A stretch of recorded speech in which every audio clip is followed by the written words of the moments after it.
I often tell people that history is written by the victors, right? So you look at my LinkedIn, it feels like such a clear trajectory, like it all makes sense, the natural stepping stones, but that's been scrubbed. I've tried 50 or so different things. But yeah, just going back to the early days of Patchwork, when we started out, I reflect back on that time, and it is funny that we managed to convince people to give us money to build technology. Because we were just, Anas and I were two doctors. Yeah, we really didn't know anything, and we made countless mistakes along the way. But I think what was important was that none of those mistakes were fatal. They were painful, but they weren't fatal. And I think, when you get your principles right and you walk the harder path, then, that sets a great foundation for later success. Hey, really, this week I am joined by my friend, I'm going to say, Jing, who is the chief growth officer at Patchwork. So, Jing, welcome to the Healthtech Podcast, mate. How you doing? Yeah, pleasure to be here. Good. Well, first thing, let's talk about your background here and growth officer, because you have had a job change, which is interesting. A growth officer can mean a lot of different things, but obviously there's a route into this, man. You co-founded Patchwork with Anas, who we've had on before a couple of times. I think we've had Anas on, and so I guess we know most people will have heard of Patchwork, even if they haven't heard that episode before. So they'll sort of know what Patchwork does. They'll sort of know what Patchwork is. They may well have seen you guys knocking around. They may just know Patchwork as there's this company that just does really well in the NHS, and there's probably only a couple of them and Accurix probably make money, but I'm not sure about anyone else. But, they seem to be doing quite well. So it's a very good business in health tech, and I think you guys are known as that. So anyway, I'm rambling. You tell your story, man. So start beginning with you. Tell us about your version of the whole Patchwork thing, and then obviously leading into what you do now, which is growth officer, and everything along those lines. Yeah, so I think I just want to start by saying that it's usually Anas that does these kind of things. We always kind of positioned it where Anas was the face and the voice, because he is an excellent speaker. He can monologue for days, whereas I've been very much at the coalface for many years. so it's nice to be on the other side of things. Nice. But yeah, I guess talking a bit about the journey of Patchwork and about my own role, I think it's worth saying that when Anas and I started the business, all those many years ago, and I think it's 9 years to the day when we started out. It's funny because we didn't really know anything. We had no tech background. Yeah, first-time founders, right? But we didn't know anything when we started off. We were just two doctors interested in research and innovation, and we kind of stumbled upon this. It was somewhat serendipitous, but I think to some extent we also created our own luck. So I don't know if Anas talked about this in when you spoke to him, but when we were at medical school, so we met at Imperial, and Imperial is a real boiling pot of just ambitious type A medics who are just absolutely gunning for it, trying to make it. And that sounds so stressful and very different to my university experience. I'm not gonna lie.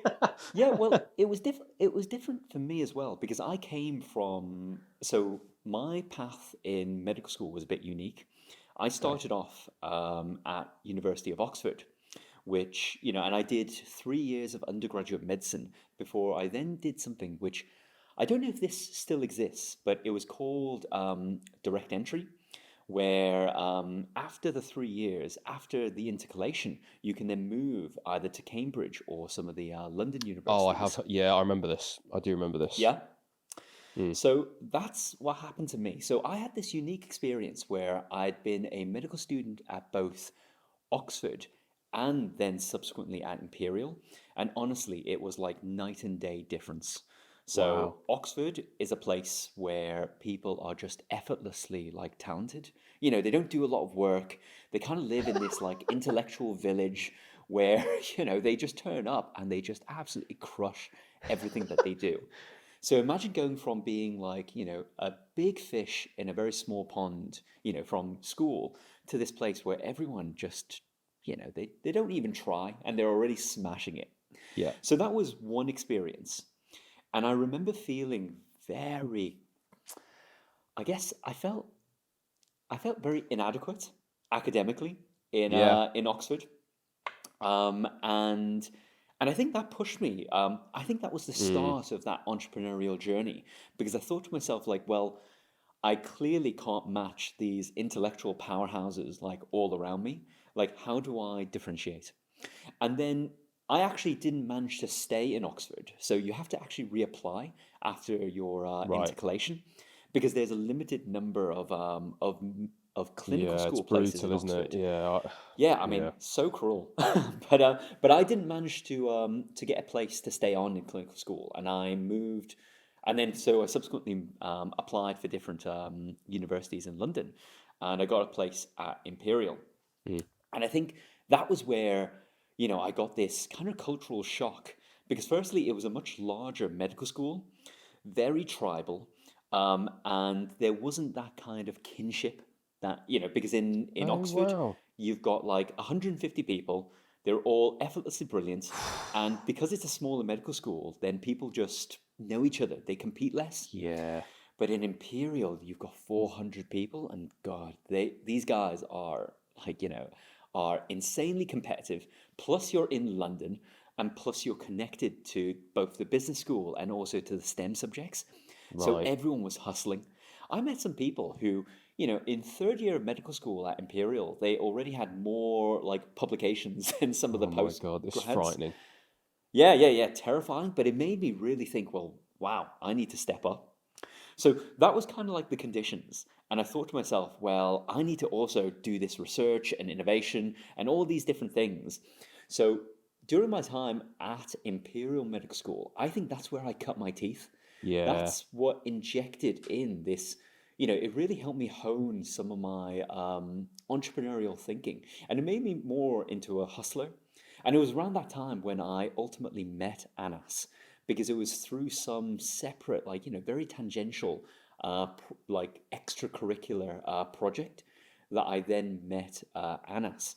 And we just bonded because, Anas came to the UK as a graduate medic. He'd had this entirely different kind of medical illustration and technology career. And when he came to the UK to do graduate medicine, he had already a different perspective. So I think Yeah. that's where we connected because we wanted to, do different things. So so yeah, like that's how I met Anas, and then it was only later on that we became co-founders in a business together. It's amazing, man. I just want to say that. So this thing about an early failure under your belt, or like just getting like an early beat down, is just so. I think it's so, or just a reality check. I think is so valuable. So I failed my first exam at medical school, which was molecular biology, and I absolutely I mean, catastrophically messed this up. Like it was just like embarrassing, just because I'd cruised school and just thought like, yeah, this is pretty chill. Like I'm just gonna go and be top of the class everywhere.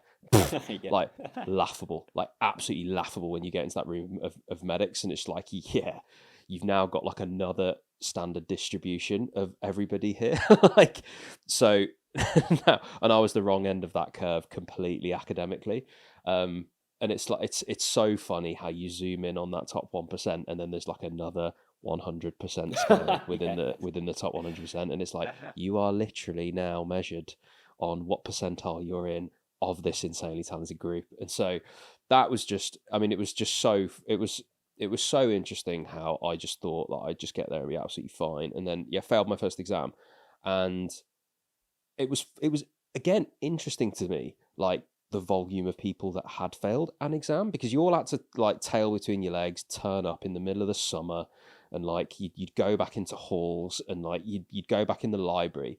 I can remember going back in the library actually and just seeing like, because you've been there a year. Most of my friends were in halls rather than the medics, and then like I'd see like I just see all these faces of medics, and you're like, oh right, yeah, we've all seen each other like in nights out at 4 in the morning. Like, oh, this is why we're here. We actually have to try harder than this. Like, I totally understand now. This cohort of people is back here. But an early beatdown was just so important because you're absolutely right.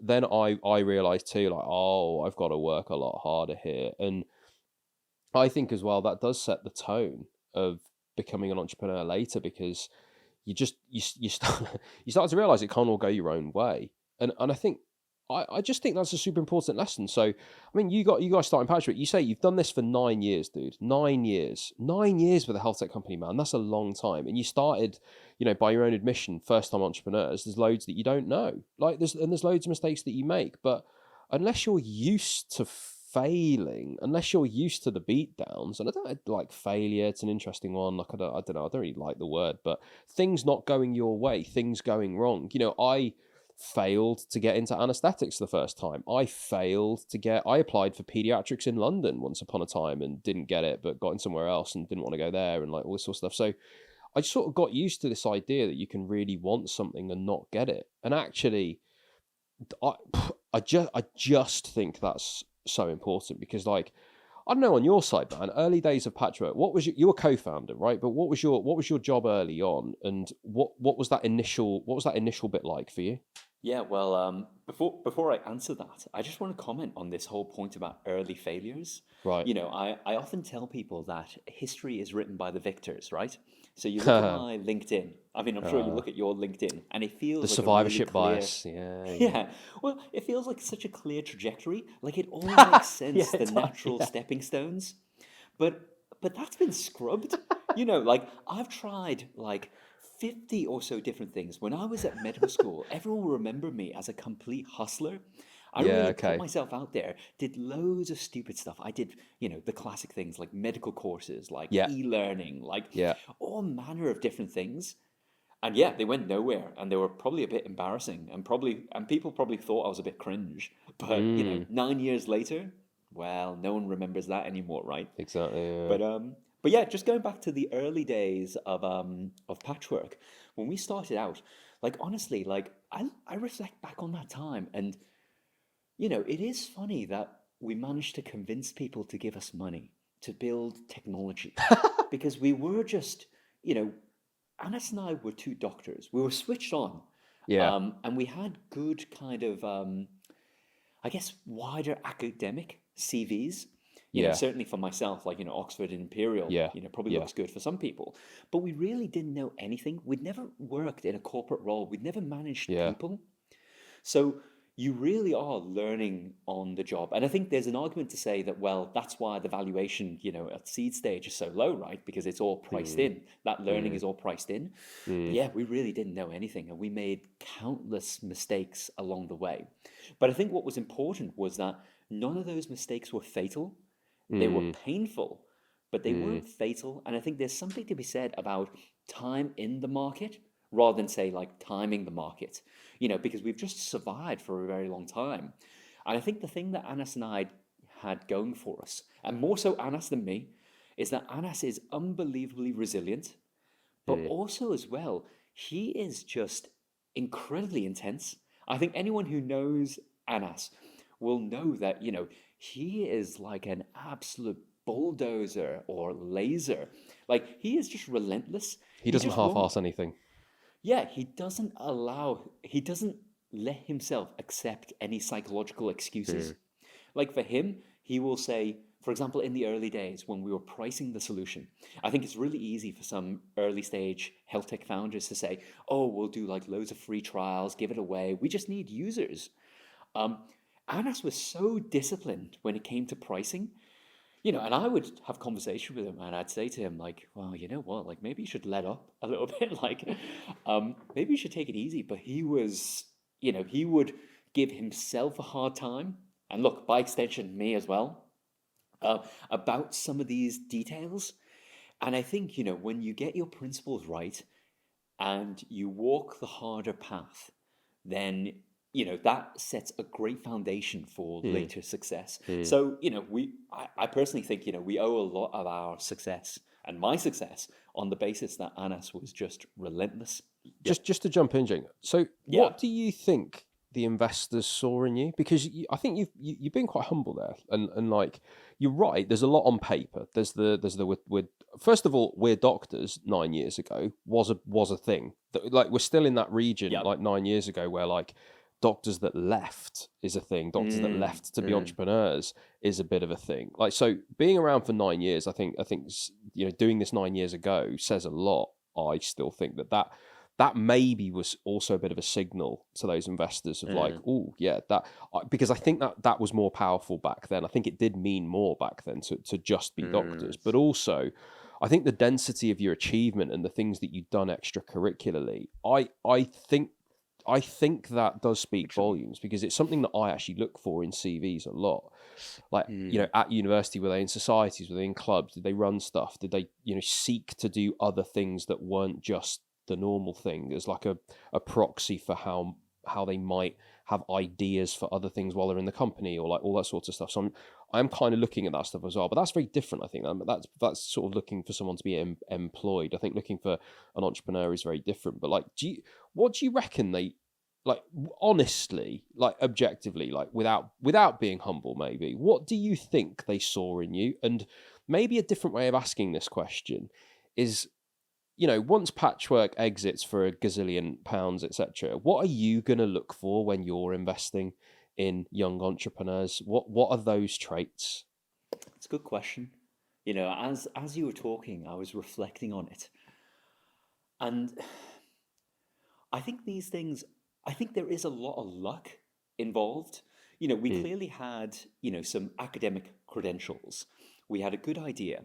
I think it's also worth saying as well that, the concept of patchwork was an easier sell at the time, just because we were doctors, but we were living the pain point as well. Yeah. So both Anas and I were working as locum doctors.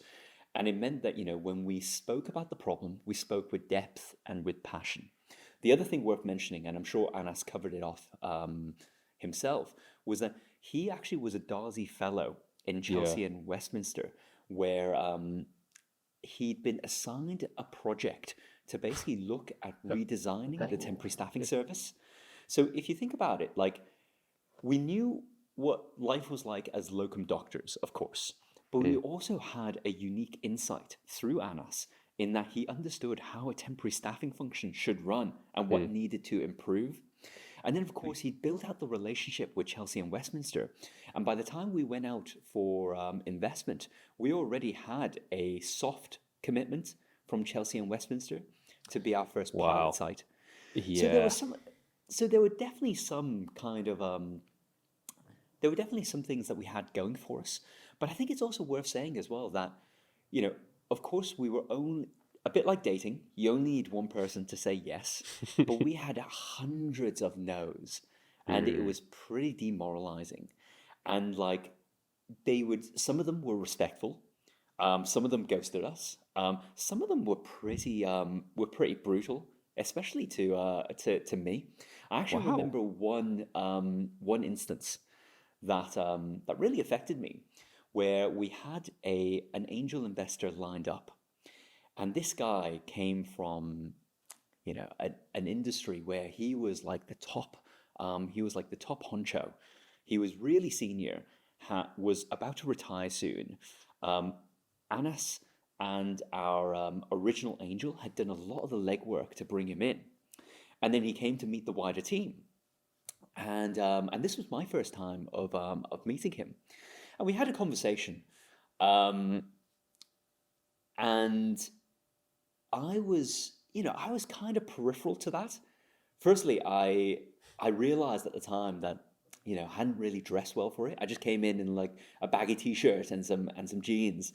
So I didn't look as professional as the others. And I was there mainly just to, observing. Didn't really have much extra to say.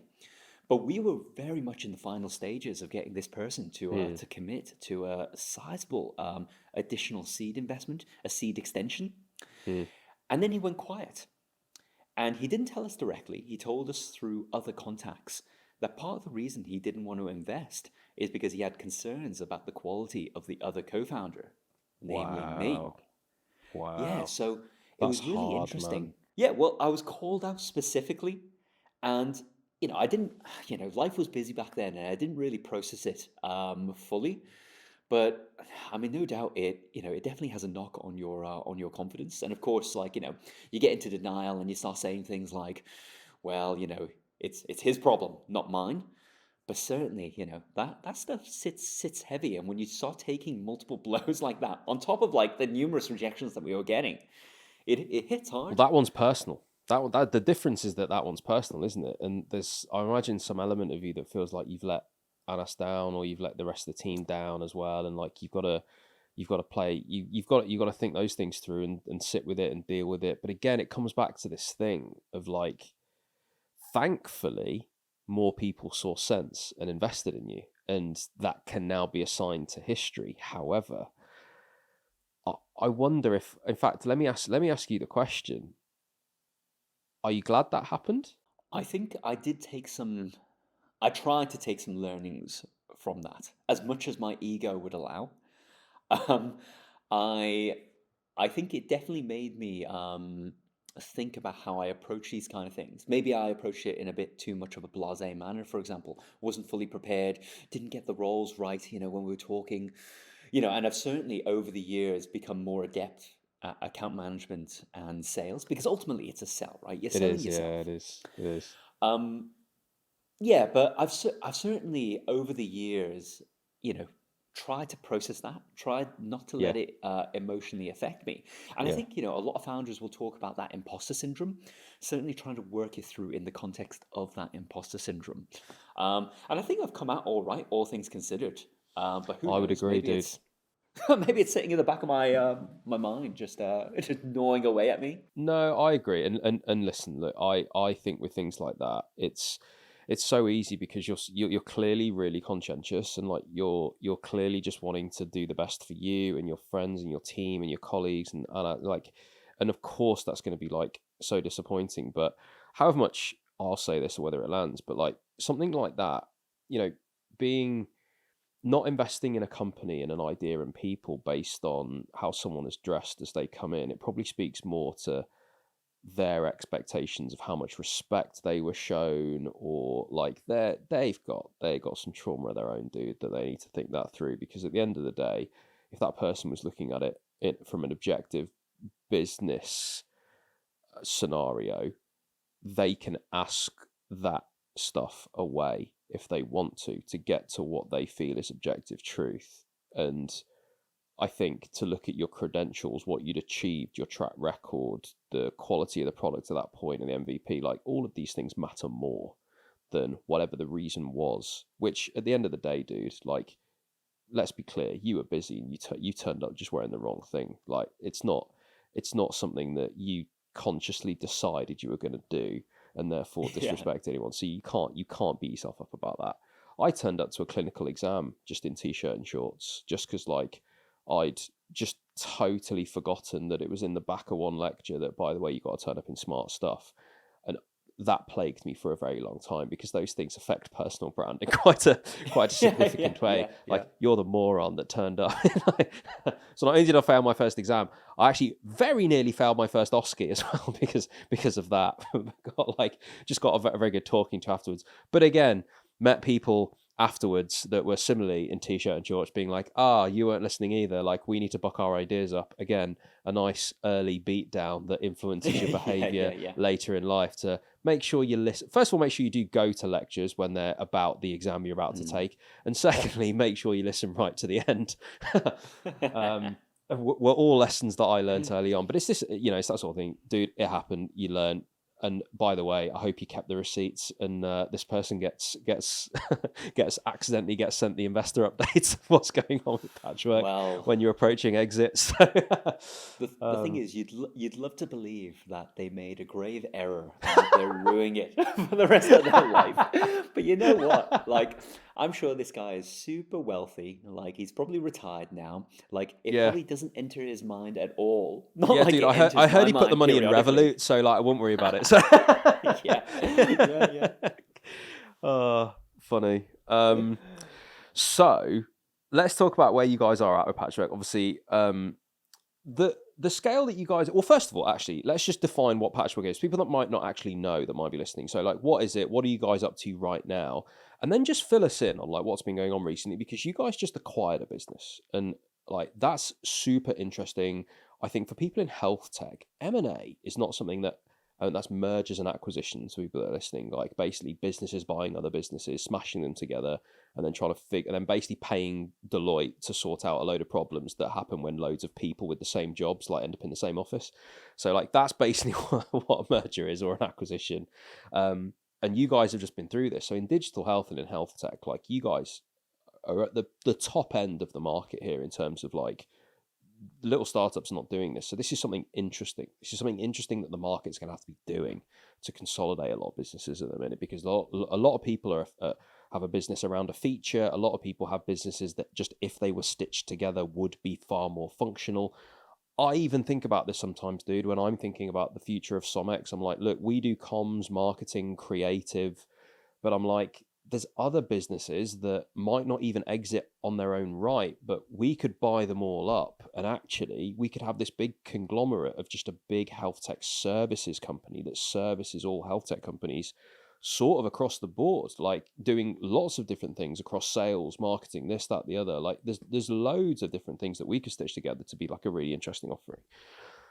And so for people like me that are thinking about this and ideating, for people that are in digital health, just thinking about being acquired or M&A, all that sort of stuff, as I say, tell us about Patchwork, tell us what's been going on, and then let's talk about how the hell you merge two businesses, because that's really interesting. Yeah, so to start, in terms of what Patchwork is, we are a complete workforce management solution for healthcare organizations, predominantly in the NHS. So to date, we work with 116 NHS trusts. Oh, Now, yeah, it's been a long and painful journey to get to that point for sure. But when we started off, we were, I guess, a locum app. You know, we had the idea for creating a marketplace solution that connected doctors with vacant shifts, so that hospitals, needed less agency workers. And then I suppose over that 9-year journey, we kind of expanded out and became more of a platform and became more end to end.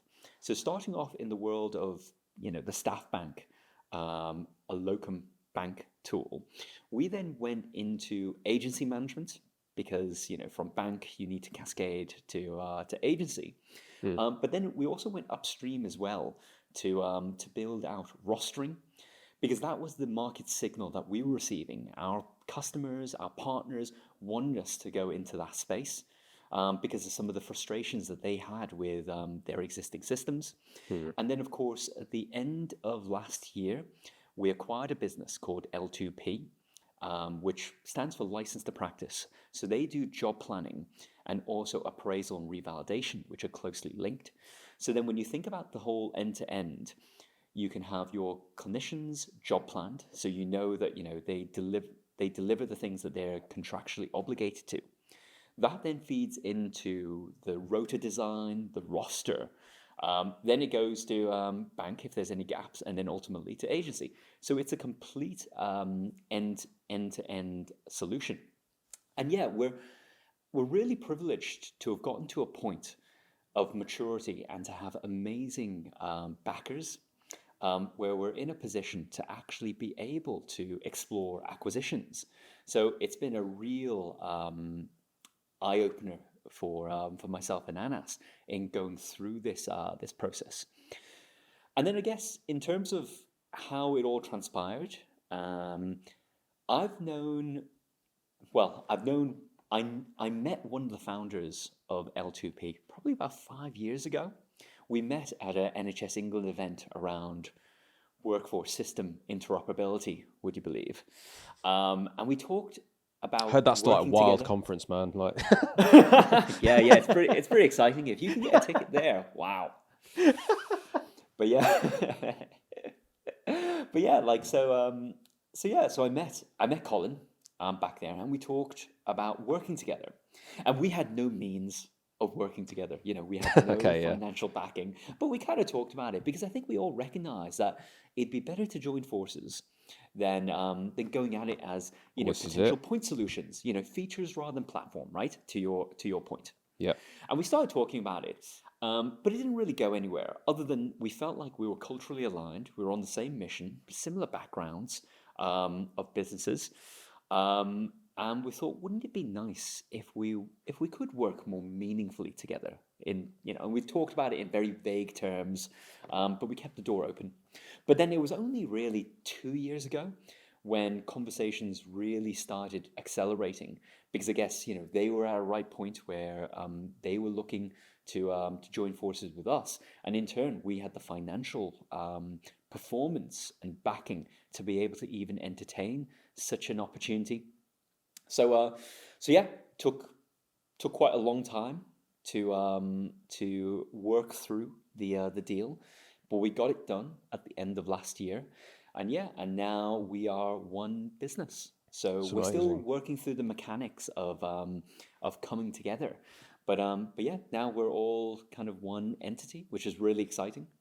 So what happens, man? So you sign it. So I imagine, right? You sign a piece of paper. There's going to be like lawyer stuff involved and like all the rest of it, and you sign pieces of paper. They get like shares or whatever. So you figure all that stuff out, and then like you just sort of, imagine you sort of sat there in this like anticlimactic lawyer's office, just being like, "Cool, we're now one business," and what, like now there's like a load of staff on there. So like, do they keep going doing their stuff and you just keep doing yours? Are they in a different off? Like, do you merge the offices? Like what practically happens? Because what they're doing, right, is separate to you. They're doing a separate Yeah. thing. The separate processes, the separate systems. It's a separate product, just managed. Previous to 4 seconds ago, and we signed the paper, that was completely autonomous over there. You've got all of Mm-hmm. your stuff over here in your office, and da da da. So like, what actually then happens? Like, you leave that lawyer's office, and then what do you do? Where'd you go? Well, actually, on the subject of the lawyer's office, and this is probably a story for Anas to tell, but I'm going to tell it anyway. Nice. um, You're the main we character today, Jing. So you go for it, yeah, man.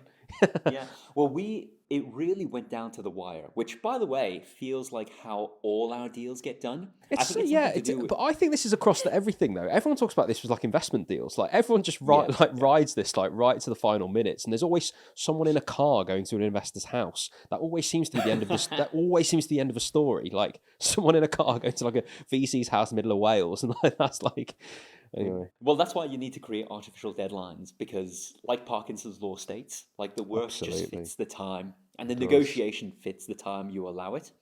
So, Yeah. so to get this deal done, Anas needed to cycle to our investors' offices at There we go. See, it's the same thing. yeah, just before midnight, like This always in the intense. night as well. It's always at night. It's crazy. Yeah. Yeah. Well, he was doing some account management, I think. He was at dinner with some of our clients. And I think the investors called him up to basically say, like, we need you. And he was like, "Oh no, I've been, I'm out." I'm out. But they were like, "No, we have until midnight to get this deal signed. Obviously. Their side needs to sign before midnight. We need to sign before midnight. The whole sequence of events needs to happen before midnight." And I think this was 10:30. Yeah. And Obviously. Anas is the kind of person who cycles everywhere. So he gets on Yep. his bike. He's Perfect. from a fancy dinner, he cycles all the way to investor's office to base. And I think he did it just a few minutes before the clock struck 12. And I think he needed to do it. And on the other end, then they needed to sign as well. So it was like he gave the other side like maybe a couple of minutes to then execute on their end. But we got it done. You got it done. You got it done. Yeah, That we is got it done. that is the main thing. And then what happens? Like how does it work practically? Yeah, well, there's the popping of champagne and all Yeah. sorts, but then there's a sequence of events that follows, and we brought in an advisor to help us with what they call the integration. Yeah. And there's a lot of kind of legal and HR things that need to be that you need to go through. in terms of the mechanics of, turning two entities, two legal separate entities into one entity. So I won't bore you with any of that. But I guess from an emotional standpoint, like, we had to go out and tell everyone that this was happening because, of course, it was under wrap. Like, and that's natural because you don't want anything to scupper the deal. But we had to firstly, informing our side was pretty straightforward, pretty exciting for the Patchwork team because we knew how important the products of job planning were, and we also really admired the company L2P as well. So when we announced it, it was met with excitement. Now, when it was announced on the other side, you can imagine that's a huge shock because you've got the acquirer and the acquiree. So the company being acquired, you can imagine there's a different set of emotions that come through because what does it mean for things like jobs? What does it mean for like the mission? And I think the credit to the L2P team, they've built a business that is incredibly mission driven. Nice. They're a small team, and they are customer obsessed, just like what Patchwork wants to be and what I think we are. But the initial kind of response was one of shock and concern because are they going to be acquired by some nameless corporation that will just gut them and make them lose their way? You can imagine how that would naturally come into the minds of people. Yeah. And to be honest, many of their employees had been through that. They'd been they'd been in the industry and had been part of businesses that had been acquired by a some large corporate entity. So they knew how it could go. So I think there was all that concern. So then there's of course the journey that we need to take them on. And I think once they got a bit more comfortable with who we are as Patchwork and about how we operate and how, I guess, myself and Anas think about the world, they recognize that, maybe we're actually not too different in our culture and our philosophy.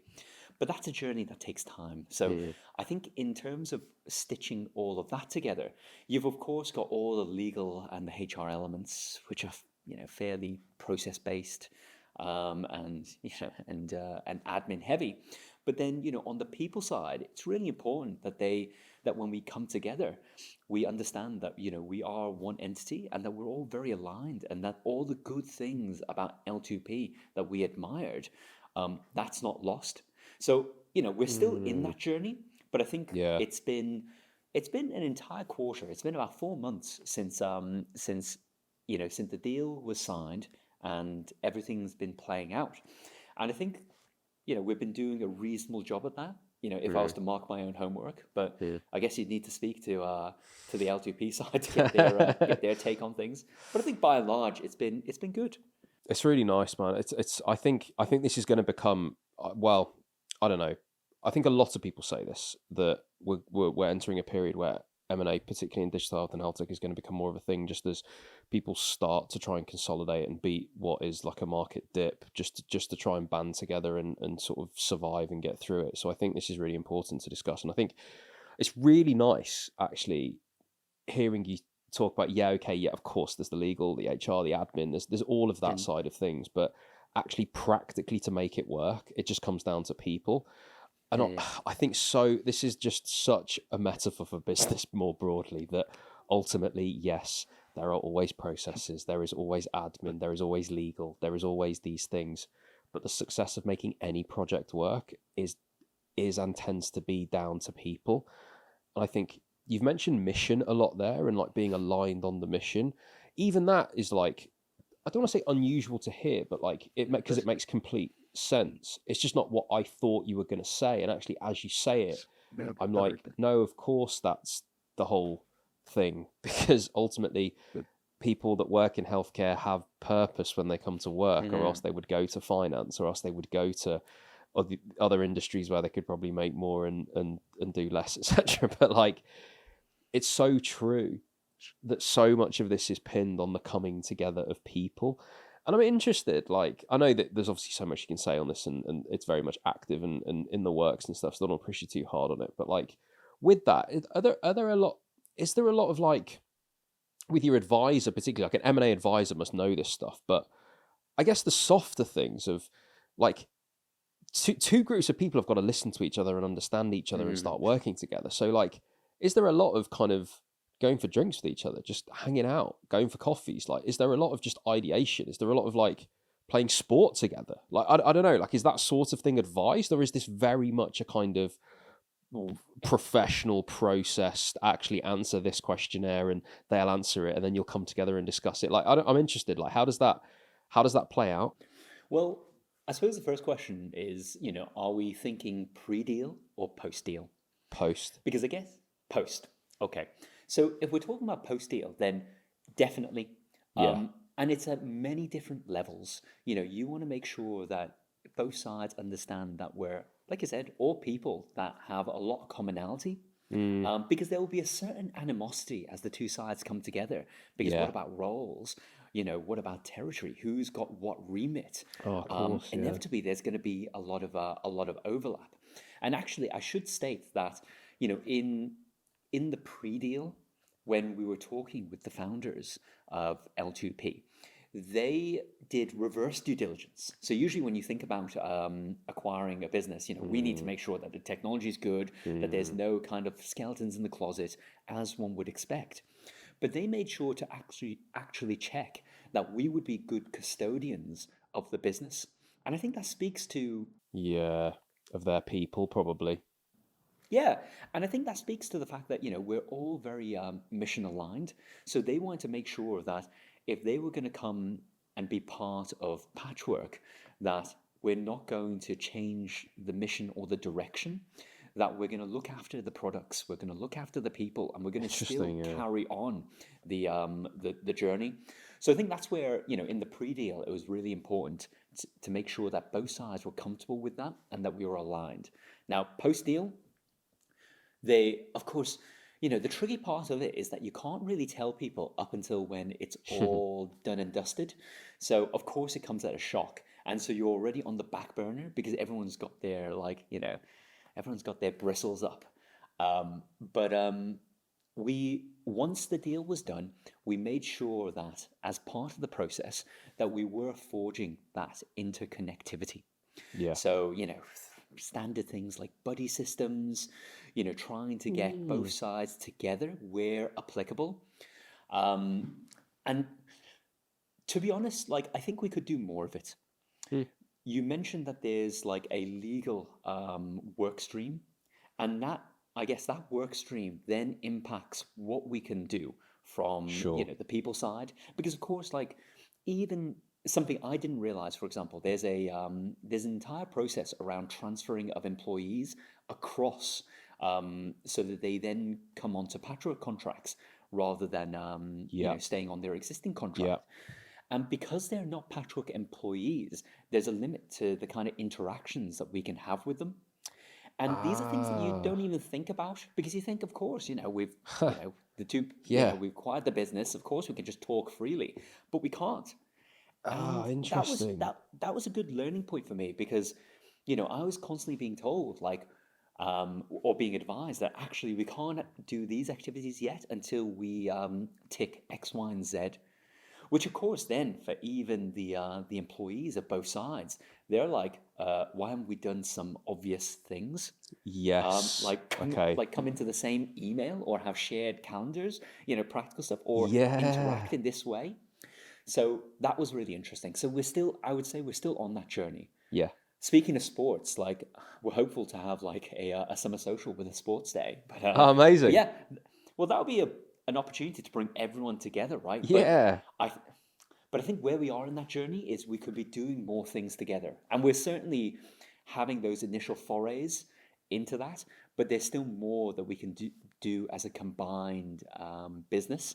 But it all takes time, and there's just some legal things that then restrict us, but we're working through them. Amazing. I guess this is why you can't buy a business every week, right? There's got to be some level of obscene admin, because people will be doing it far more often, I think. So what's next for you guys? Before I want to talk to you about a few other bits, but before I do, you've bought it, you're integrating it.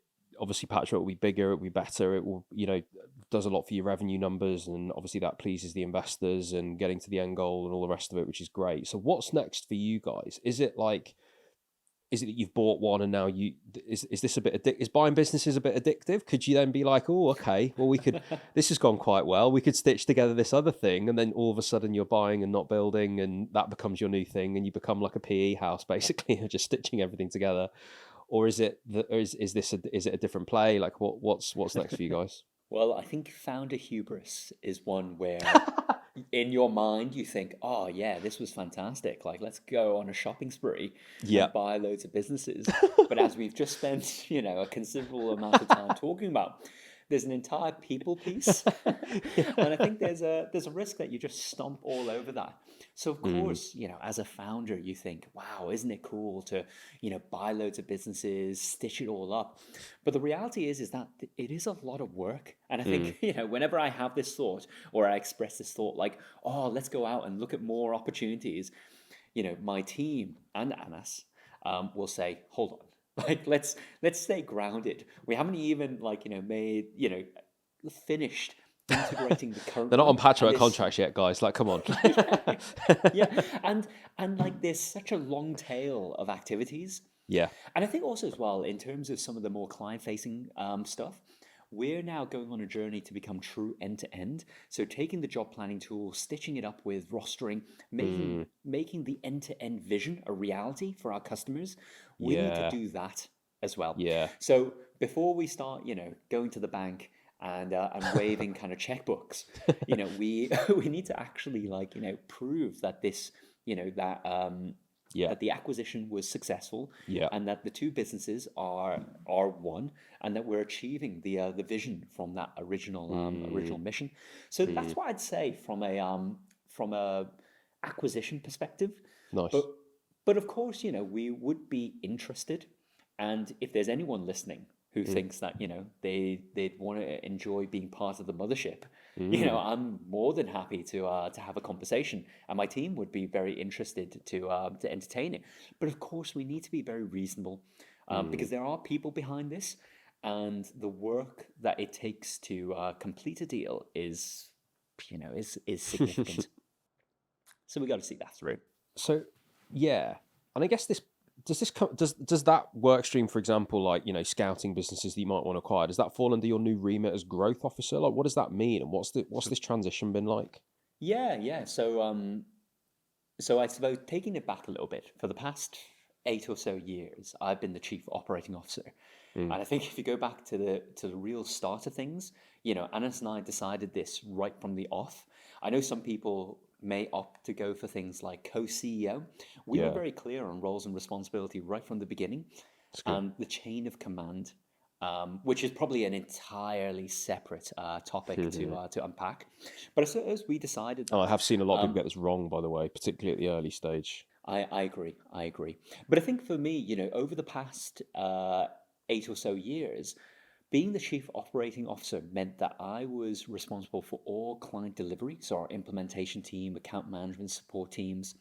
But I also wear the hat of being a founder as well. So I've got board responsibilities, and I'm also selling. In our industry, founders need to be selling. And I think what's happened over, certainly more recently, is because we become bigger, there are just way more clients. There's more implementations. There's more existing clients to look after, and also because we've brought on more investors, there's more board responsibilities. And Anas and I talked about this for a very long time, for a year, because it can be a very difficult topic to broach, right? And initially, when Anas broached it, of course, I reacted poorly. It's a big hit to your ego to basically say, well, do you think maybe you should change your role? Because you ask questions of like, oh, what does that mean? Have I not done a good enough job? Yeah. No one could do this job. And again, so you got to ride that initial kind of emotional reaction.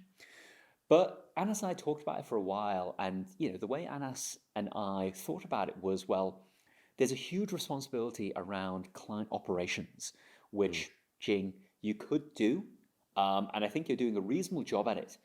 But we also need you as a business to do more on the sales and the partnership side, or rather the things that you are uniquely positioned to do as a Yeah. founder?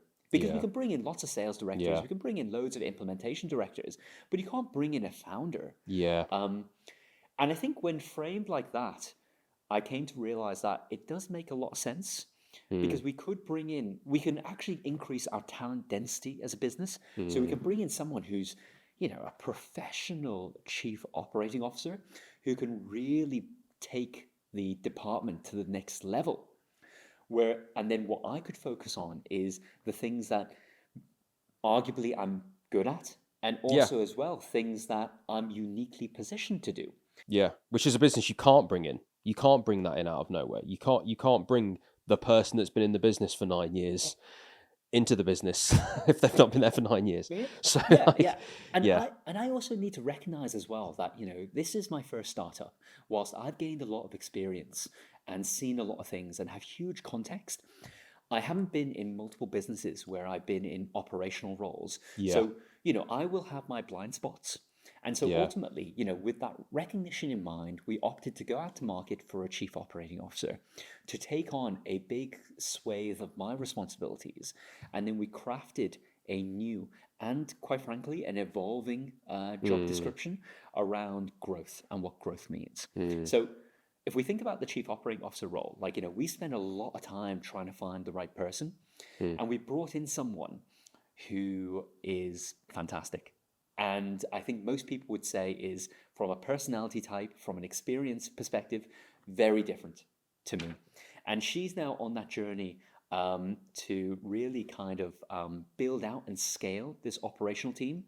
But there's still a long tail to that because, Mm. when you're a founder that runs a division, there are so many kind of unique aspects to the clients, to the way you do things. Of So there's course. still a significant kind of handover period, but she's been fantastic. And, I think, looking back, it was absolutely the right decision to do Yeah. that. Yeah. So that's excellent. Now, moving on to kind of what my role then looks like, I've kind of mentioned that I support on the sales side. I'm also supporting on the senior account management side because there's only me and Anas as founders. And, and Anas has now 2 kids. So he's got slightly different time commitments than I do. So yeah, supporting on the sales side, supporting on the account management, and also doing some big partnerships as well. And Mm. this is, I think, somewhat unique to being a founder in that senior people want to be speaking to founders, and whilst I might not take you through the mechanics of a partnership deal, I can certainly generate leads and do Absolutely. that kind of like CEO to like Absolutely get you. CGO kind of thing. So that's working really well.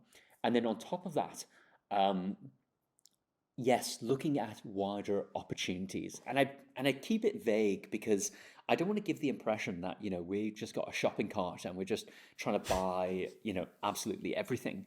I think it can be more nuanced because it can fall Mm. into kind of strategic partnerships as well. Yeah. Yeah. But essentially, and we already have someone who is brilliant at looking at acquisition opportunities and new markets as well.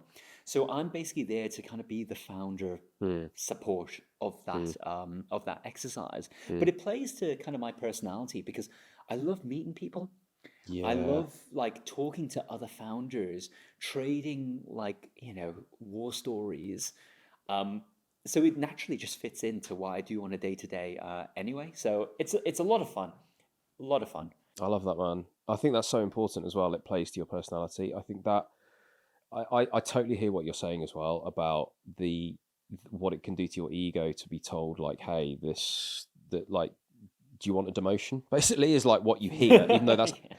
and it's just, but as you say though, it's so much more nuanced than that because it's not that. It's just that it feels like that, and just because something feels a certain way, that doesn't make it objective reality. And that's part of the whole like thinking fast and slow thing. Like, yeah, we're emotional beings, and of course, like when we hear something for the first time, I still get this to this day. When I read an email and react to it in my mind, I can read exactly the same email later in the day, and I can genuinely believe and see and feel that the tone has changed.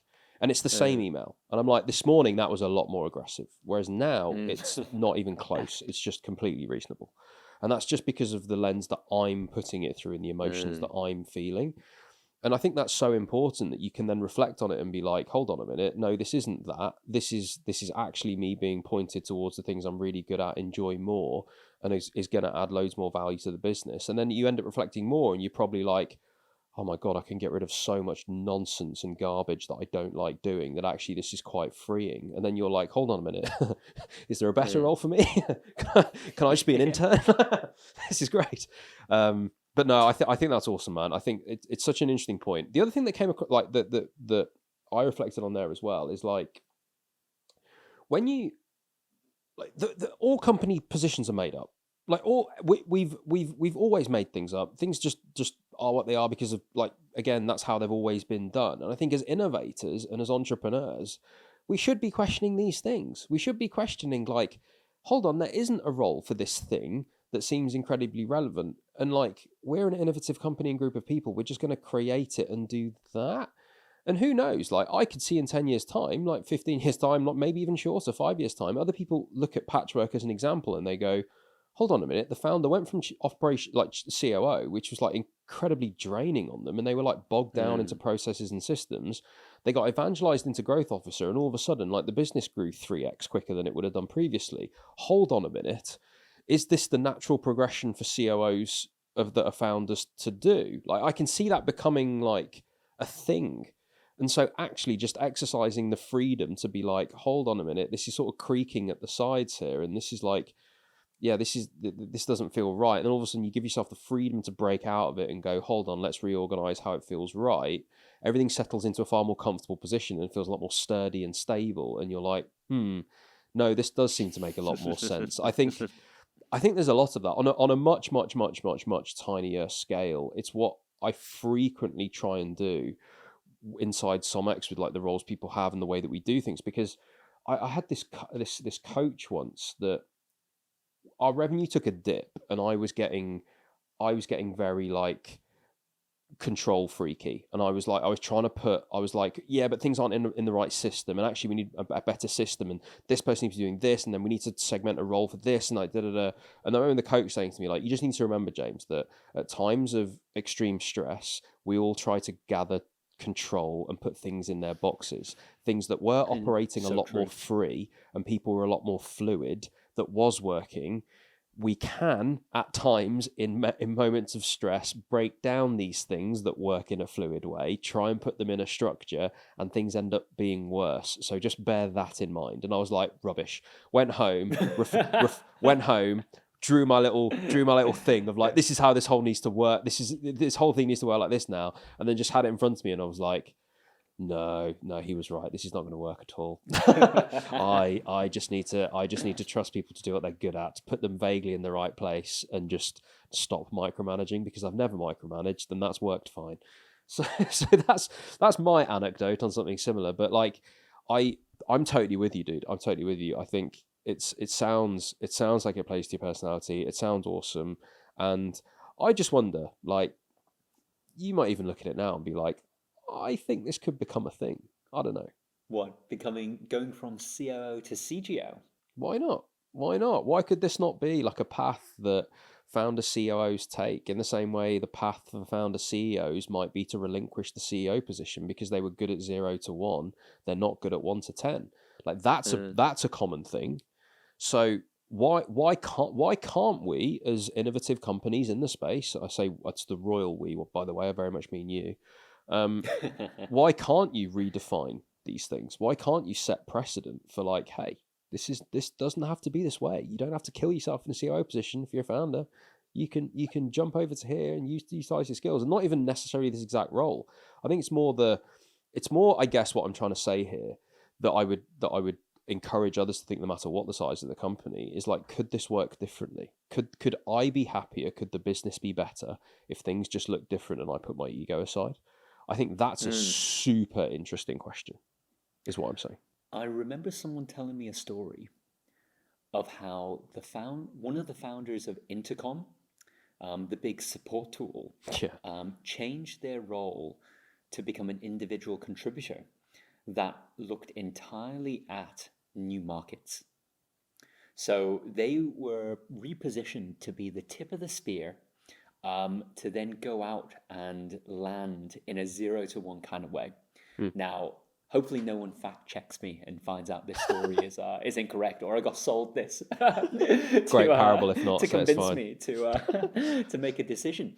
But I thought that was super interesting because it does rely on, I think it speaks to 2 points. The first one is the reflection of where a founder is strongest. And the second one is an incredible like self-awareness and reflection on one's ego to go from line managing everybody in that structure to then being essentially just being a free agent, a very influential free agent. You know, Oh, at my sounds peak, dreamy. yeah, at my peak, I was managing, I think, a team of 35 people under me. That was the Wow. operational team. Yeah. And now I've moved to essentially that. I'm an individual contributor and a free floater that kind of, nosies in on a bunch of things and kind of does my own thing. But, and I think that's, and I think that, looking back on all that, as I mentioned, it was the right decision. And I think I'm enjoying the role a lot. But at the time, as I mentioned, there's a lot of kind of emotions swirling there. But to your point about, founders in, I guess I'm going to abstract it a little bit. Yeah, yeah. Founders in management roles or in traditional senior positions, then moving into roles, whether it's chief growth or, something else akin to this, like I definitely think that there is that is something to consider. And you often hear about, founders hitting their capability ceiling and limiting the business in a very dramatic way. Now, hopefully that wasn't the case for me. Although maybe I have blind spots where I don't see that. But essentially, like I think it is worth that reflection, and I think good founders should constantly be questioning themselves and really psychoanalyzing themselves, because I have also heard of stories of founders being very stubborn and very close-minded. But I think to your point, we should all be thinking, 9 years is a very long journey and you're learning things as you go. So inevitably there will be things that you don't know because you've never done it before. So I think, yeah, to your point, we should all think about it, and we should all think about, as founders, what are we particularly strong at? And look, for me, I like meeting people. I like selling. I'm probably good at it. Like it's, so let's double down on that. For others, that might not be the case, Yeah. but there might be something that they're particularly good at. Well, we This can is create it. an entire role around that, and that they're going to have like a certain level of attention to that maybe someone hired wouldn't. It's the classic kind of principal agent problem. So you can turn that really into a superpower as the principal. So yeah, I definitely think it's worth thinking about. I love that. I love that. Because the gym chart guy did the same thing, didn't he, Ben Francis? Didn't he move to marketing and they just hired a new Oh yeah, CEO in? very true. Very Like, true. it's crazy. I remember a couple of months ago, it's probably a lot longer than that now, because time, my perception of time is all over the place. But yeah, it was a while ago. I remember I had a bad day followed by a bad week. And I remember saying to Jess, like, I don't know whether I'm good at this. Like, I find myself in this position and this thing's happened, then this thing happened, and then this thing happened. And I'm like, I didn't foresee 2 out of the 3 of those things. And the other thing I should have prepared for, and you should have prepared for it, and I didn't. And I'm like, I remember saying, like, I just don't know whether a better like, there's someone who can run £1 million agency better than I can. Like, there has to be statistically on Earth. Like, why don't I try and find that person? And I free myself up to do other things, and like and like I started like really thinking about it and going down that route, and then got talked out of it basically. I'm glad, like, because obviously part of the joy of this is learning, and part of the joy of this is making mistakes, and part of the joy is just growing it and owning it and all of those things, and having that front seat to drive it and do it in my own way and in my own vision and all that sort of stuff. But I hear you, man. I'm reflective too. I'm emotional too. Like I feel this and I hear you so much. Like, and it really rings true with me that it's how I would be feeling, because I've been there and I've had those conversations of and I still think it to this day. I honestly do that. Like, am I the best at this? Well, actually, statistically, no, I'm not. But am I good enough? Like, am I enjoying it? Could this be better? Would this be better for the team? Would this be better for someone else? For I reflect on it a lot, and I think part of it is comes selfish for me, that I'm like, no, actually, I just want to do this, and that's okay, because I'm a 50% owner with Mm, my wife, and I can do that, and we can make whatever yeah. decision works for us, because we don't have the investors and the rest of it. But like, yeah, I'm not gonna lie, dude. Like, I hear you, and I reflect on that stuff as well. But yeah, one question. I know we've got 10 minutes left. I wanted to ask you about Mm, this, right? So, um, the NHS is going through a pretty interesting time at the minute. Some might call it chaotic. Some might call it like, meh, we're expecting this anyway.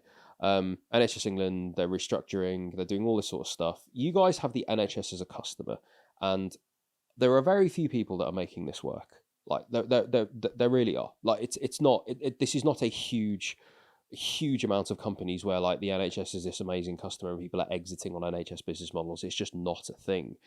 You guys are really bucking that trend. You are a very, very, very successful business with the NHS as a customer, or NHS organisations as customers. There is no such thing as NHS. It's not one customer, etc., yeah. etc. Premiums are converted, etc. So I'm interested, like, at a time like this, how are you perceiving what's going on with the restructures, the perceived chaos, etc., etc.? And yeah, does it affect you? Like, are you worried about this? Like,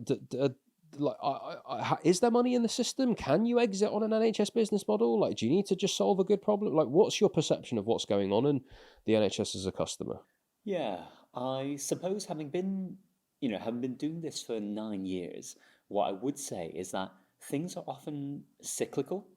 So, when we started off the business, there was this big target around the 3.6 billion being spent on agency staff. Right. Simon Stevens had just put out the 5-year forward view and had mentioned that they need to find 20 billion in annualized cost efficiency. So at the time, there was a huge focus on reducing agency spend and moving it to bank. Now, years later, there'd be a different priority, a different trend around workforce management. So I think Anas and I have seen a couple of cycles of this. It's always hard to kind of predict how things will pan out, but generally, like there'll be an emphasis on one aspect. That will then die down, and then an emphasis on another aspect of cost efficiency or of service improvement. And it does kind of feel like whack-a-mole, like whichever is the tallest poppy gets chopped down at any Yeah. given moment. So I think that's if there is any wisdom from the time in the market, that would be the thing that I would impart. The second thing, I guess, speaking to kind of what we're seeing today, there is an enormous pressure around productivity. I Yes. think what we've seen over the past couple of years, certainly, during the pandemic, is that there was a massive increase in headcount with, I think, not a correlative increase in output, however way you want to measure it. And everyone is, scratching their heads to figure that out and figure out how they can address it. Thinking about it from the patchwork perspective, the decision that we made. So I mentioned that we started off as a locum app, but then we Mm. moved into other products.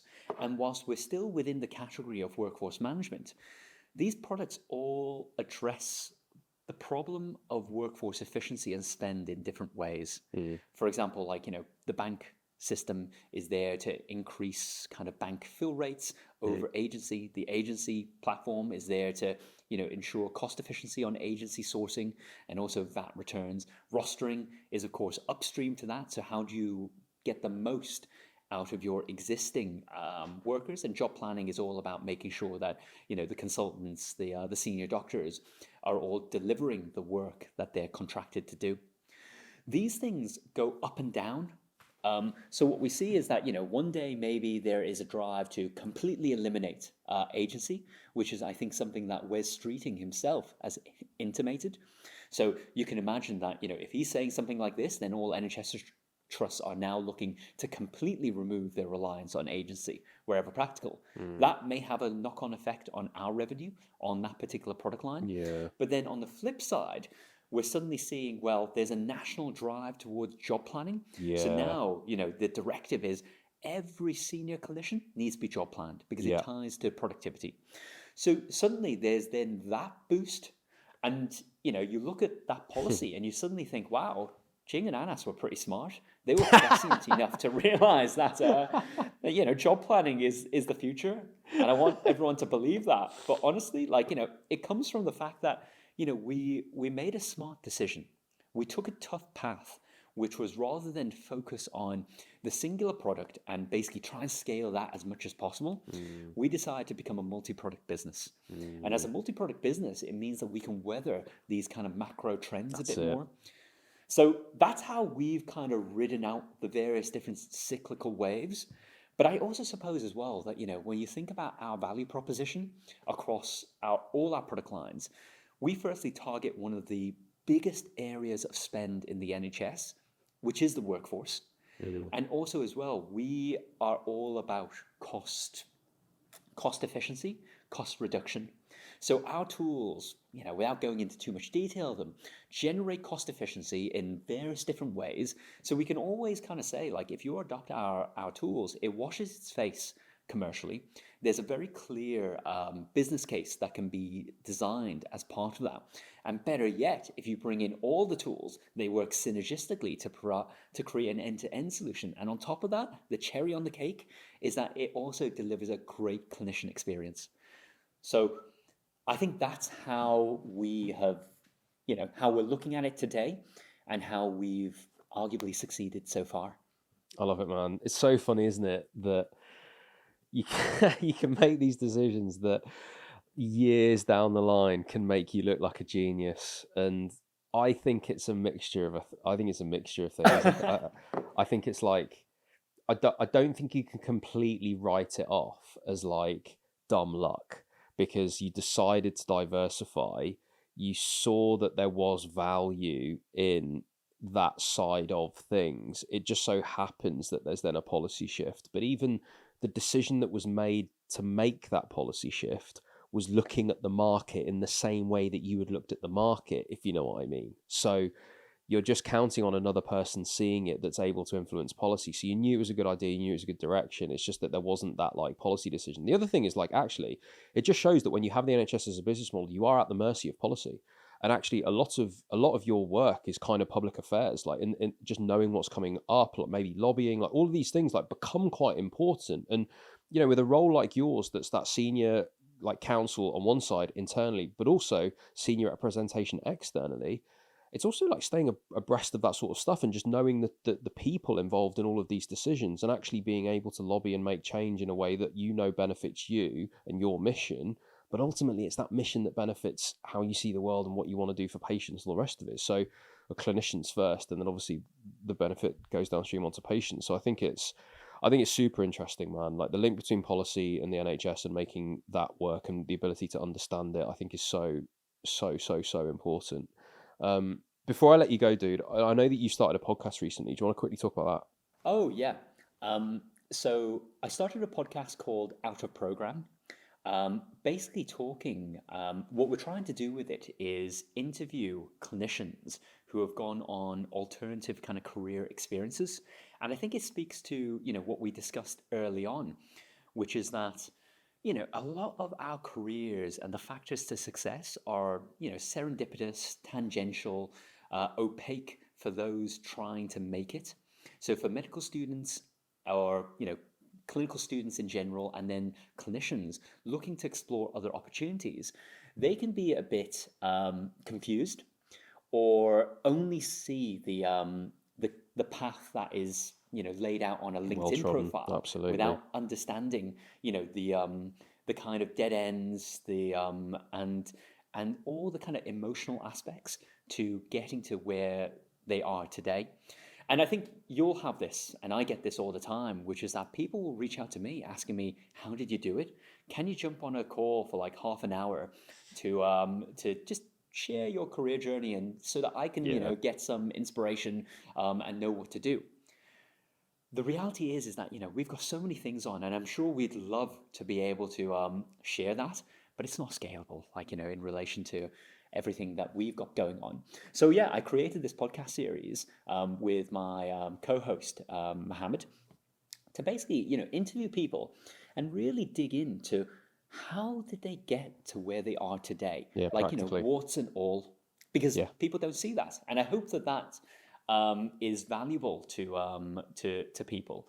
And already, we've released a couple of episodes, and the feedback has been really great. So Awesome. yeah, looking to run that. I'll tell you what, you solve a problem for your guests as well, because if I can come on and just put that recording in my email signature, it'll save me a lot of emails and a lot of DMs. Yeah, you can just post that link. Yeah, give certain people what they want. So I think actually, like, why not? Awesome, dude. I got to shoot. I've actually got to go to a new business call, so I better not leave them waiting. But this has been an absolute pleasure, mate. For people that want to get in touch with you or want to ask you a couple of questions or learn more, find the podcast, etc., etc. What's the best way for them to get in touch with you? I think probably the best way is to find me on LinkedIn. I'm pretty good on LinkedIn. If you want to drop me a message there, that's probably the best way. Yeah. Love it. Direct everyone to one channel. Love it, man. Listen, congratulations on everything you're achieving, dude. I think it's absolutely wonderful.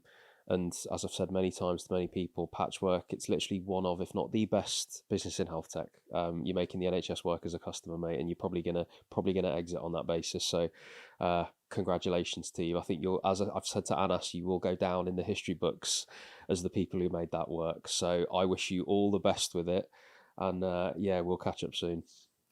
Yeah, fingers crossed. Thanks for the kind words.